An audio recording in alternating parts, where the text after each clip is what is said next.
सभी को मेरा नमस्कार। नई वीडियो में एक बार फिर से आपका स्वागत है।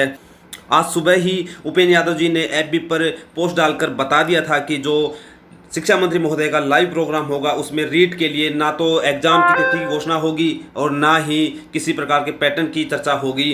तो इसलिए मैंने इसके बारे में एक वीडियो बनाया है जो आई बटन में आपको मिल जाएगा। उसको देखिए कि उपेंद्र यादव जी ने एफबी पर क्या कहा था रीट के बारे में, और जो कहा था वो ही शिक्षा मंत्री महोदय ने आज अपने लाइव प्रोग्राम में बताया है। तो इसका मतलब ये है कि उपेंद्र यादव जी जो बात कहते हैं वो सत्य होती है और आज भी फिर से एक बार फिर सत्य हुई है।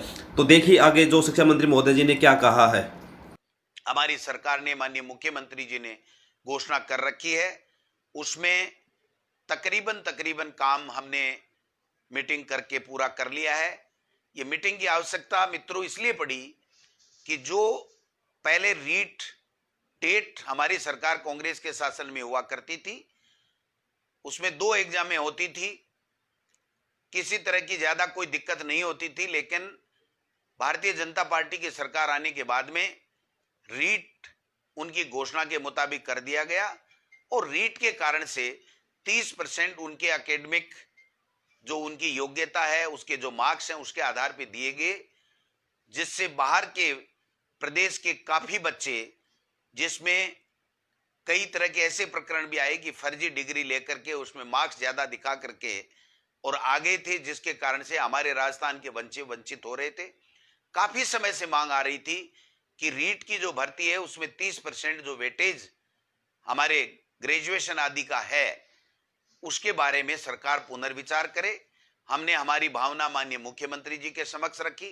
हमारे अधिकारी लेवल पर हमारी बैठकें हुई हैं और बैठकें होकर के उसमें कई बिंदु, कुछ वर्गों को रीट में पात्रता में स्थिलन देने का बिंदु था, कॉमर्स के विद्यार्थियों को सम्मिलित करने की बात थी, वेटेज को कम करना, खत्म करना या वैसे का वैसे रखना, ये जो बिंदु थे, इन सब बिंदुओं के ऊपर विस्तार से चर्चा हुई है।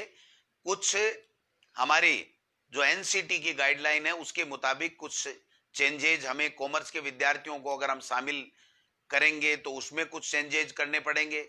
अगर हम वेटेज को वाले मुद्दे को दूसरे तरीके से अगर हम करना चाहेंगे तो भी हमें पंचायती राज एक्ट में रूल्स में जो संशोधन करना पड़ेगा।